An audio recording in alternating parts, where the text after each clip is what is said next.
Eric Bieniemy, the poster child for quote-unquote racism that has been going on in the NFL. This is Sports Guy Talking that you guys are listening to. I am Dustin Tran, your host, as I am here today to talk about the Commanders hiring Eric Bieniemy as their new offensive coordinator. Eric Bieniemy has been surrounded by controversy in recent seasons since he has not been able to secure a head coaching gig on an NFL team, despite the fact that his offenses in Kansas City have been excellent. Some have attributed his failures to get a head coaching gig to racism, while others have blamed it on other factors such as being in Andy Reid's shadow. Before I say anything else though, I want to present you guys with the topic question. So here it is. What is your reaction to the Commanders hiring Eric Bieniemy as the offensive coordinator? And my thoughts on this matter is that this is a home run hire if you're the Washington Commanders, because the Washington Commanders have had a pretty bad offense during Ron Rivera's tenure on the Washington Commanders. Scott Turner's been their offensive coordinator the last 3 years, and it's safe to say that Scott Turner did not cut it as a coordinator. His offenses were boring, and more importantly, they were not effective. And they honestly could not hire a better offensive coordinator than Eric Bieniemy. If you guys want to talk about rock star offensive coordinators, this is the definition of what a rock star is. Eric Bieniemy has been a great coordinator. As far as him not getting a head coaching job, it's a shame for him. I'm not going to say it's attributed to race, because there have been some coaches that are white that have gotten stifled in the head coaching process before. You look at Bruce Arians. He didn't get a job till 2013, despite the fact that his offenses were always successful for a long time.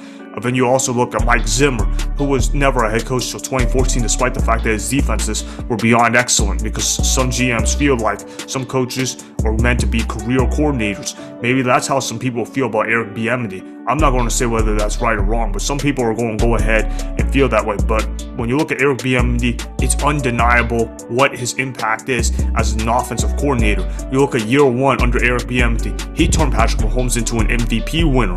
And then year two, the Kansas City Chiefs win the Super Bowl behind a high-flying offense.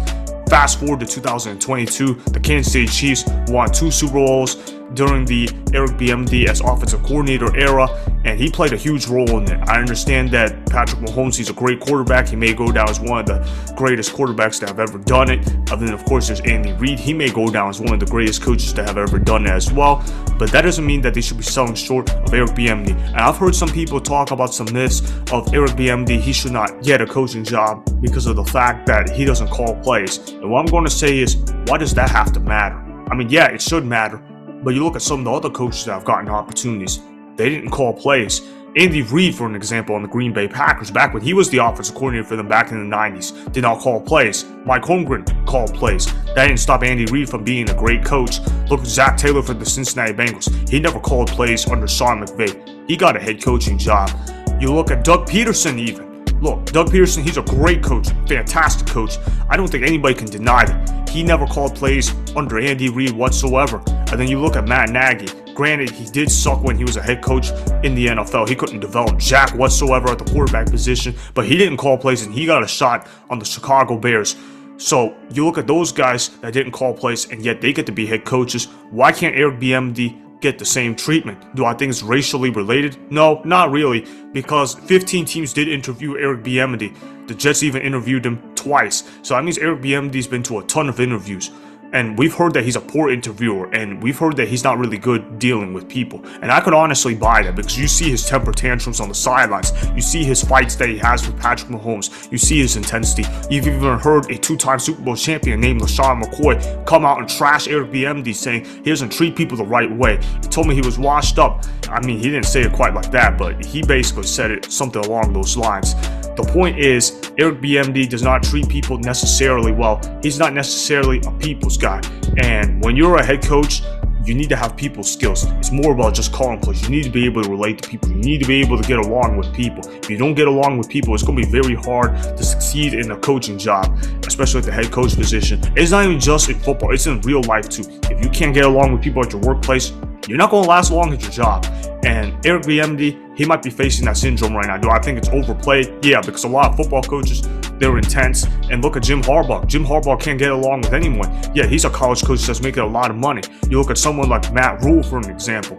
Matt Rule, he made a lot of money in the NFL and in the college game. He keeps getting head coaching job after head coaching job. But yet, it seems like from what I've heard on the Carolina Panthers, he couldn't get along with anyone in there either. So I think that role of Eric Bieniemy not being a head coach, I think that's entirely overplayed. So when you look at it from that perspective, Eric Bieniemy is certainly getting stifled. But hey, sometimes the coaching cycle, sometimes the hiring process doesn't favor a candidate. Well, sometimes it does. Whether you're white, black, yellow, red, green, purple, whatever color you are. Sometimes the luck of the draw is not in your favor.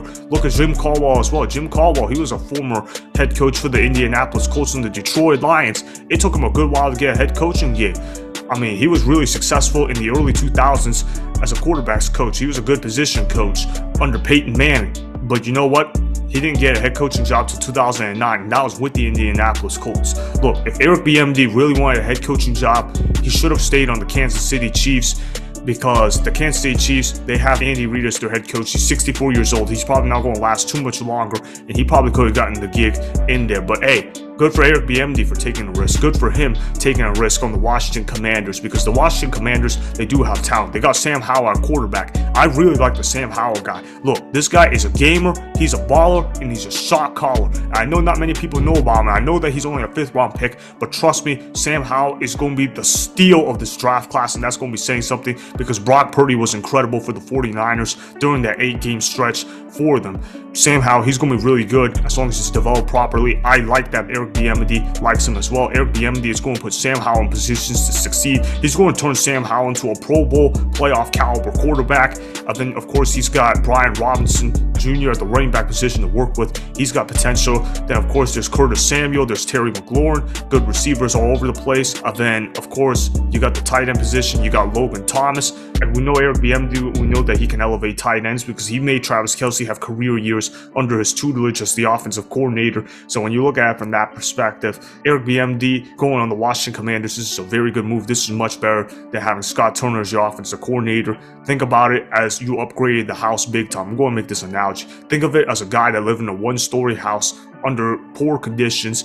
Now he ends up buying a house that ends up being pretty expensive. It's a 2-story house, but it's in a rich neighborhood. That's exactly what they did by upgrading at the offensive coordinator position. In fact, I think they upgraded so much that Eric Bieniemy, he might end up being a better head coach than Ron Rivera in due time. I mean, let's see what happens. This is going to be interesting because the Commanders, they got talent on their roster. Sam Howell's a gamer, and he's a baller, and he's a shot caller, and he's got a nice deep ball to his game. And he's got good accuracy. He's a good athlete as well. He's underrated. He's a better athlete than what people give him credit for. And of course, the running game is going to be always solid in Washington. Other than the receivers, they got talent at the receiver positions. They got Jahan Dotson as well. Don't forget about him. And of course, you got the Commanders defense. I know he doesn't coach defense. That's going to be Ron Rivera and Jack Del Rio's job.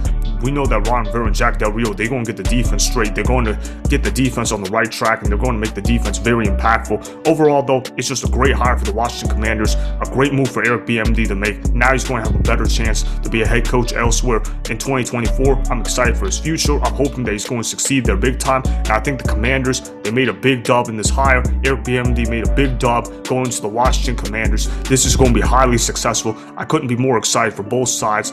The Commanders are now going to be a playoff team with Eric Bieniemy as their offensive coordinator. So that is why the Eric Bieniemy hire was an excellent move for both Eric Bieniemy and the Washington Commanders. In fact, this is a home run hire as everyone comes out as winners in this coaching hire. Remember, go ahead and subscribe to Sports Guy Talking. Like the video and please comment down below. If you guys do that, I may shout you guys out in my Instagram story every Monday. That'll be for the @DustinTran Instagram account. Make sure to follow me on Instagram @DustinTran and @SportsGuyTalking. Also, go follow me on Twitter @DustinTran. Again, go ahead and do those things that I just told you guys to go do. Hopefully, you guys enjoyed the content that was just produced. Peace out. I hope you enjoyed that video. Want more Sports Guy Talking, the home of great sports content? Make sure you click that subscribe button to get the latest from Sports Guy Talking. Go ahead and like the video, comment down below.